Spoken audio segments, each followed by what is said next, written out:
headlines of VTV News. Prime Minister commemorates Dien battles heroic martyrs.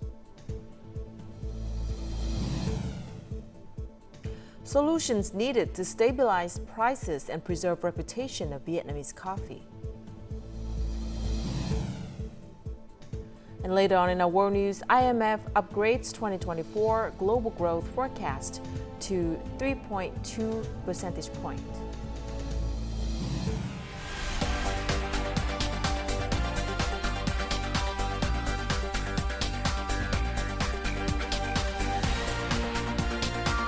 Broadcasting from Hanoi, the capital of Vietnam. VTV News starts right now. Hello there and welcome to VTV News, broadcast live at 3 p.m. local time. You're with me, Lina Pham. On April the 17th, Prime Minister Phạm Minh Chính offered incense at War Martyrs Cemetery A1 to commemorate Vietnamese heroic martyrs. This act marked the lead-up to the 70th anniversary of the Dien Bien Phu battle over French colonialism, May the 7th, 1954, May the 7th, 2024, a world-resounding victory. In a solemn atmosphere, the Prime Minister and other officials expressed their heartfelt gratitude to the great President Ho Chi Minh and legendary General Võ Nguyên Giáp, as well as many officers, soldiers, volunteers, and people who fought bravely and laid down their lives during the Dien Bien Phu campaign, leading to the glorious victory over French colonialism on May the 7th, 1954. Built in 1958 in Dien Bien Phu City, War Martyrs Cemetery A1 is the resting place of 644 officers and soldiers who joined the Dien Bien Phu campaign and died during the fierce battle. Most of their graves remain unidentified. Prime Minister Phạm Minh Chính also met with officers, soldiers, and volunteers who directly participated in the Dien Bien Phu battle 7 decades ago. Continuing the 32nd session on April the 17th, the National Assembly Standing Committee provided comments on the Juvenile Justice Law project. According to the drafting agency, the current legal system includes several penalties that are not appropriate for the age, characteristics, and nature of juveniles. In addition, some punishments do not differentiate between juveniles and adults. Therefore, the development and promulgation of the Juvenile Justice Law are necessary. Commenting on this bill, delegates were interested in the provisions on humane, progressive, and specific principles to protect juveniles in criminal justice. This includes the need to strengthen education, support, and help juvenile offenders correct their mistakes and improve their behavior by applying redirection measures, minimizing the application of punitive measures. The Standing Committee of the National Assembly also commented on the law on cultural heritage amendment.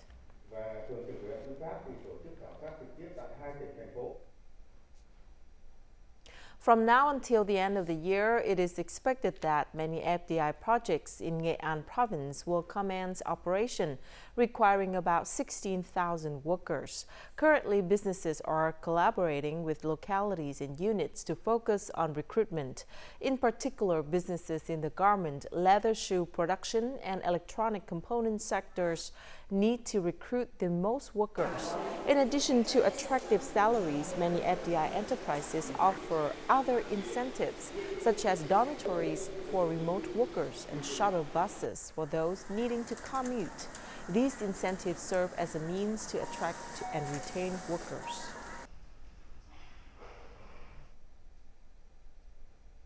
Vietnam will need tens of thousands of workers for the semiconductor industry in the next 5 years. The demand for human resources in this sector is steadily rising as the country defines semiconductor products as one of 9 national products.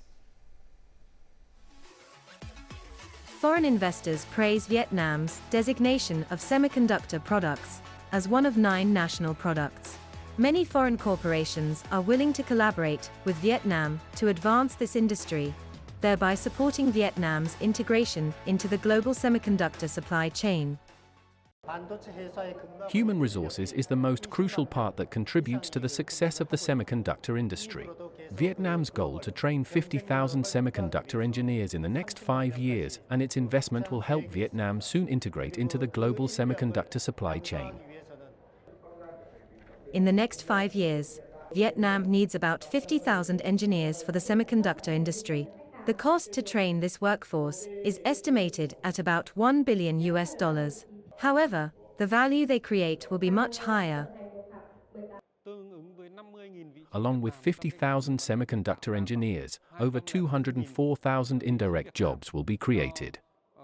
The workforce will bring a value of up to 15 to 16 billion USD for Vietnam.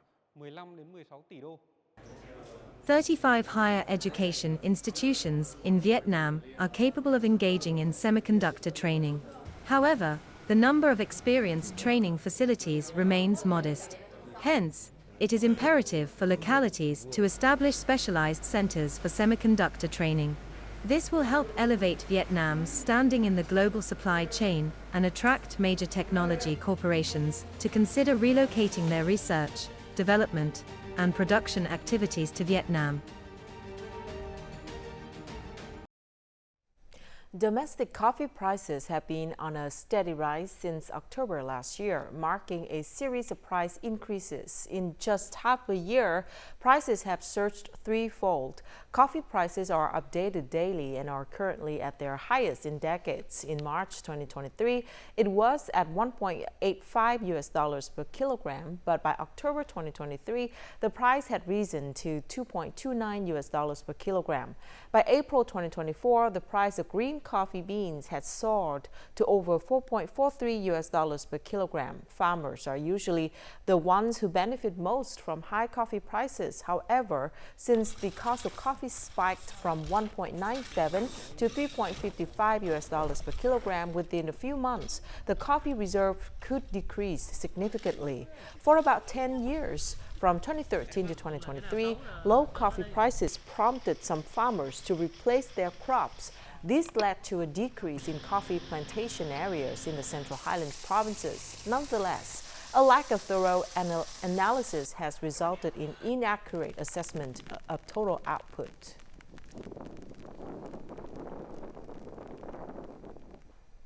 Coffee prices have increased, providing relief for Vietnamese coffee growers who have only been able to sell at low prices for a long time. However, for businesses in the Vietnamese coffee supply chain, the surge in prices has also brought with it many challenges. When there's a sudden surge in coffee prices, companies are forced to purchase at high costs to fulfill previously signed orders. Not only are the prices high, but businesses also become concerned when farmers fail to deliver coffee supplies, despite having signed contracts in advance.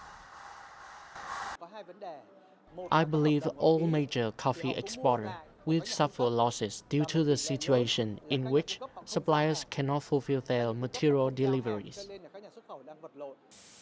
Small businesses without access to large amounts of capital must manage by reducing their capacity. Not just domestic companies, but also numerous FDI enterprises are encountering difficulties. When some suppliers failed to deliver as per the contract, they were compelled to source Robusta coffee from alternative markets, like Indonesia.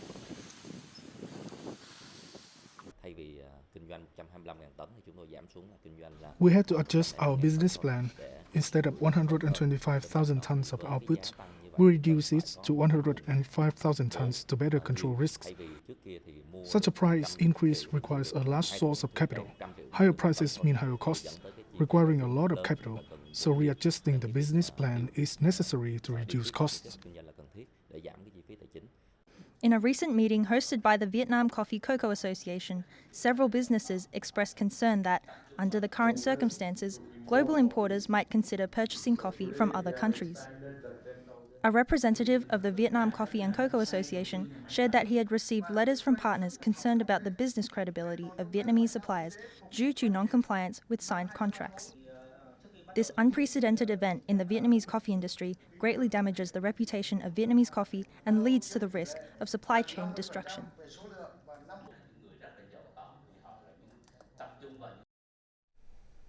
Coffee prices in the central highlands of Vietnam have reached a record high of nearly $4 per kilogram. Farmers are excited, but have become more reluctant to sell their coffee. The prolonged dry season in Vietnam also causes coffee production to decrease, thus driving up prices even higher. Many businesses are struggling to purchase enough raw materials, risking a shortage of coffee for export. The Vietnam Coffee and Cocoa Association is advocating for solutions to ensure the sustainability of the Vietnamese coffee supply chain, enforce signed contracts, and stabilize coffee prices. Some of the proposed solutions include capital restructuring, reorganization of purchasing activities, and strengthening linkages within the value chain. It's common for businesses nowadays to lack the capital to purchase raw materials. Therefore, experts suggest banks increase loan limits and prioritize interest for coffee businesses. Only then will they have enough capital to purchase coffee and avoid breaking deals with foreign partners, thus maintaining Vietnamese coffee's reputation. The state bank should offer support packages, as funding is essential. Secondly, we should restructure domestic purchasing activities. Rising coffee prices can cause farmers to pursue short-term benefits. This calls for multi-sector coordination and interdisciplinary solutions to link the value chain from the producer to the final stage. We buy and sell coffee according to our needs, but we haven't established any contract that indicate the sharing of profit or risk with each other. We need to develop a coffee value chain. For the 2022 to 2023 coffee crop year, Vietnam had to import 200,000 tons of coffee due to domestic supply shortages. This year, the situation may worsen as domestic inventories are running out, while the harvest season is still 6 months away. This continues to be a significant obstacle to the Vietnamese coffee industry's goal of achieving an export target of $5 billion this year. And before we move to the next part of VTV News, let's check out how the Vietnam dong is weighed against other currencies in the world market today.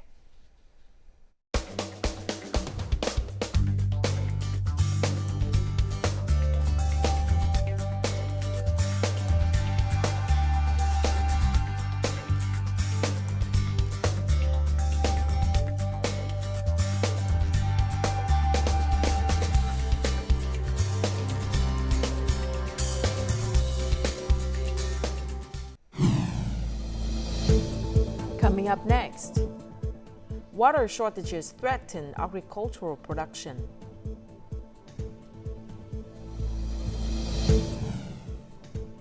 And Vietnamese nationwide honor Hùng Kings in pre-Commemoration Day pilgrimage. Vietnam's southernmost province, Cà Mau, has announced an emergency drought situation in Trần Văn Thời and U Minh districts to immediately deploy response measures. Particularly, Trần Văn Thời district has experienced more than 600 points of erosions and landslides that measured nearly 16 kilometers. Meanwhile, U Minh district faces water shortages. It is forecasted that a number of localities along with the two districts will suffer from water shortages, erosion, and land subsidence. Therefore, people are advised to follow their production schedule, while warning signs will be installed on routes with risks of land subsidence. El Nino continues to threaten agricultural production in the Mekong Delta. Since the winter-spring rice crop has successfully avoided saline intrusion and drought, the remaining problem is to address the shortage of irrigation water for coffee and other plants as the drought intensifies, drying up water reservoirs in the region. The Bu Gia Mập district of Bình Phước province has been severely affected by drought. After 5 months without rain, nearly 10,000 hectares of crops, including pepper, have been impacted. Dong feels as if he is sitting on a fire, and his family's 4-hectare durian garden is in danger. The natural lakes are far from here. There is no way to transport water for irrigation. Many of the trees in Thang's coffee and durian garden have died.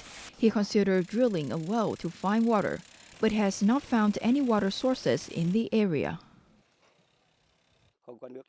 The trees will die in a fortnight if there's no rain. The provinces of Đắk Lắk, Gia Lai, and Đắk Nông have 80 dry lakes, threatening more than 10,000 hectares if there is no rain from now until May. We have asked localities to devise solutions to support people. This is the dry season, so there isn't always water for irrigation. Water needs to be distributed properly to keep the plants alive during this period. We must accept a reduction in productivity and output during this time. From now until the end of April is the peak of the dry season, so localities must develop specific plans to help farmers get through it. Even if there is no rain in early May, localities must still be prepared to support people. In the Central Highlands, only 30% of farmland has received water from irrigation facilities, with the rest waiting for rain. To cope with the ongoing dry season, local authorities are advised to tighten monitoring of irrigation systems and encourage households to store rainwater to prepare for next year. In Dien Bien province, approximately 2% of residents still lack access to the national electric grid, particularly affecting over 1,200 households nestled in the highland and remote, sparsely populated regions of Dien Bien Dong district. Through a myriad of resource mobilization strategies and nationwide support of Dien Bien Dong has emerged as the leading locality in extending national grid connectivity to its citizens. More to follow. When visiting Tao La village nowadays, it's evident that many Hmong families are experiencing positive transformations. With electricity now available, life has become much easier. When there was no electricity, I had to operate the dynamo. My wife and children at home couldn't operate it. Due to the absence of electricity access in the past, residents in Tao La relied on buying their own batteries or solar panels. With no electricity or phone signal, Tao La consistently stood out as one of the most challenging villages of Dien Bien province. I feel happy when I visit a resident's house and see a light bulb shining. Since the villages have been connected to the national grid, during our meetings at the cultural house, we no longer need to use flashlights to take minutes as we did before.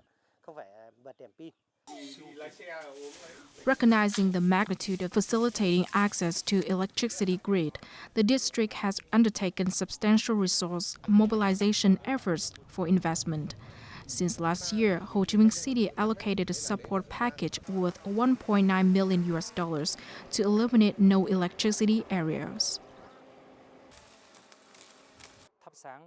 Bringing electricity to these difficult areas not only enhances quality of life but also facilitate business and production activities, thereby strengthening local social security and economic development. 70 years after the historic Dien Bien Phu victory, the light of national electricity grid now reaches every remote village. Thanks to the unwavering determination of the locality and the wholehearted support of the nation, the people of Dien Bien are enjoying better living standards. For the past 65 years, Vietnam's Border Reconnaissance Force has significantly contributed to political security, stability, social order, and safety in border areas, islands, and remote areas. They continue their duty even in some of the most challenging places, sharing the same ideals of protecting and fighting for people. Together with the other forces of the Border Guard, the Border Reconnaissance Force quietly contributes to protecting territorial sovereignty and national border security in all situations, building borders of peace, friendship, cooperation, and development. This group of individuals, including Vietnamese and foreigners, was arrested on charges of brokering Vietnamese fishing vessels to illegally fish in foreign waters. The sophisticated methods and tricks were uncovered by Vietnam's Border Reconnaissance Force with clear evidence. Every year, the Border Guard Reconnaissance Force uncovers, intercepts, and apprehends hundreds of such cases. We must confront forces hiding in the dark that use sophisticated tricks to sabotage the party's policy of great national unity and cause instability in political security and order in border areas. Therefore, our forces need to hone their specialized skills. Last year, the Border Guard Reconnaissance Force collected, researched, and processed tens of thousands of pieces of information, successfully solving 2 specialized cases. We need to be flexible, sharp, and creative in fighting the enemy, synchronously deploying accurate professional measures to locate objects and stop all enemy plots. In the current situation, the task of managing, building, and protecting national border security and territorial sovereignty is increasingly demanding. Hence, the reconnaissance force must always be politically steadfast, professionally proficient, and excel in specialized skills. In response to the new situation, the reconnaissance force must enhance their skills further and contribute more effectively to the shared goal of staunchly safeguarding national border sovereignty. The title Hero of the People's Armed Force and many other medals and emulation flags awarded to the Border Reconnaissance Force are proof of their outstanding achievements and contributions to building and protecting the country. These days, people all over the country are heading to their ancestral homeland to remember and pay tribute to the merits of the Hung Kings. Although tomorrow is the Hung Kings Commemoration Day, the 10th day of the 3rd lunar month, many tourists from all over are already making their way to Hung Temple. The weather at Hung Temple this morning is pleasant and favorable for tourist journeys. Many families spanning 3 or 4 generations have come together from far away to commemorate the contributions of the Hung Kings to the country's development. For every Vietnamese person, regardless of their age or location, the 10th day of the 3rd lunar month is always remembered. Our extended family, including my 84-year-old mother, aunts, uncle, and even those from southern Vietnam, came to Hung Temple. In memory of the heroic kings who built our country, I lit incense sticks to pray for happiness and health for my family. Upon visiting the Hung Temple, both locals and tourists can immerse themselves in the joyful and bustling festival atmosphere. The traditional cultural colors displayed at these festivals leave a beautiful impression in the hearts of visitors. We are now 66 years old, but this is our first time seeing this beautiful view. We're really enjoying it. At 7 tomorrow morning, on the 10th day of the 3rd lunar month, Phu Thọ province will organize an incense offering ceremony to commemorate the Hung Kings. All preparations for the commemoration ceremony have been completed, ensuring solemnity and respect in accordance with traditional rituals.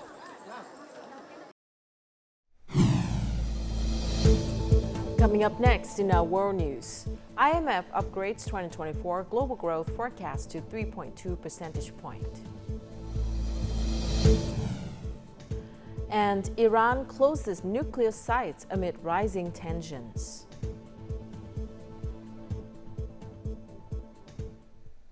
The International Monetary Fund projected the world economy to grow at 3.2% in 2024 and 2025, according to its World Economic Outlook report released on Tuesday. A slight acceleration for advanced economies, where growth is expected to rise to 1.7% in 2024 and 1.8% in 2025, will be offset by a modest slowdown in emerging market and developing economies by 4.2% in both 2024 and 2025. Meanwhile, global inflation is forecast to decline steadily from 6.8% in 2023 to 5.9% in 2024 and 4.5% in 2025.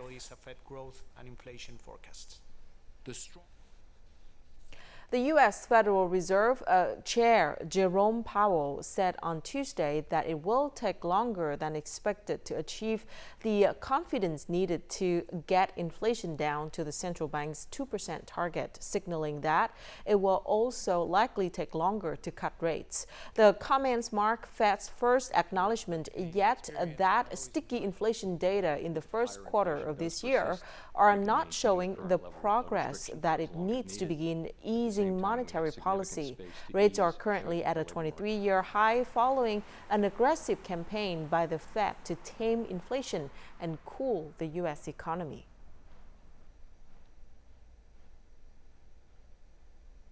International Atomic Energy Agency IAEA Director General Rafael Grossi said on Tuesday that Iran closed its nuclear facilities on Sunday over security considerations. The shutdown came amid fear of retaliatory attack by Israel as tensions between the two countries keep rising. The IAEA chief also said that the agency is always concerned about the possibility of an Israeli strike on an Iranian nuclear facility. He called on both sides to show extreme restraint. Iran launched more than 300 drones and missiles at Israel overnight from Saturday into Sunday morning in retaliation for an alleged Israeli airstrike on what Tehran said was an Iranian consular building in Damascus that killed 7 Islamic Revolutionary Guard Corps soldiers, including 2 generals. Also on Tuesday, Iranian Foreign Minister Hussein Amir Abdollahian said that Tehran was not after escalating tensions in the region. Meanwhile, the Israeli government vowed to respond to Iran's attack but has not offered a timeline for it.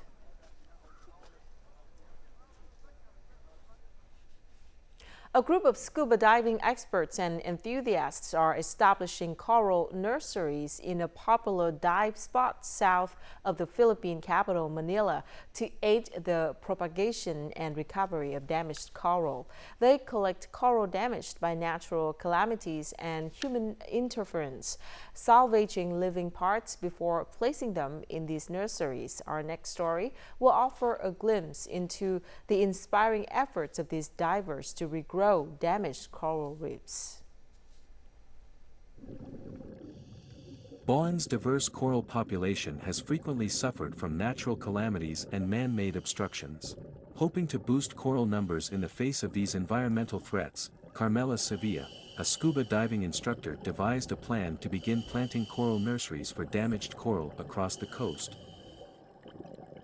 The nurseries, when they're created, has different kinds of corals. It has a selection of corals and it is closely monitored.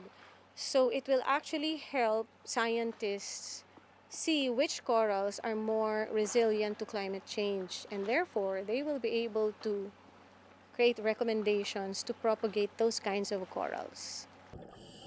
So far, Sevilla and her team have only collected 64 pieces of damaged coral for the nursery, and plan to expand upon that number. They also plan to teach other conservationists to build their own coral nurseries once the project has matured. These nurseries can help find out which coral species are more resilient to climate change.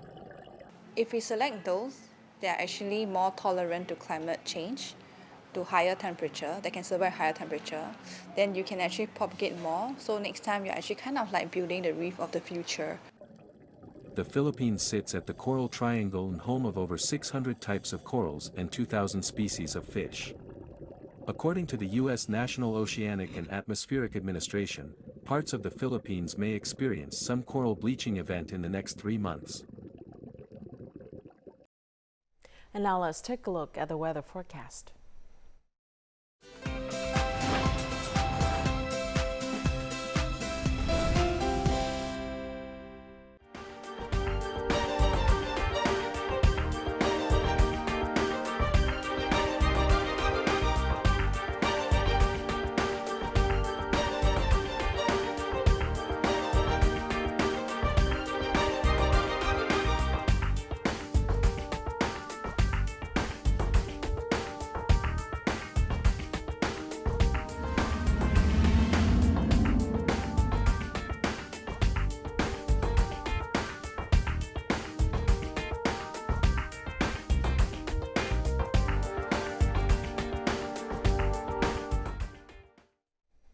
And that's it for this edition of VTV News. Thank you very much for watching. To rewatch our program, you can download VTVgo from App Store or Google Play, or tune in our YouTube channel at youtube.com/VTV4go. Goodbye for now.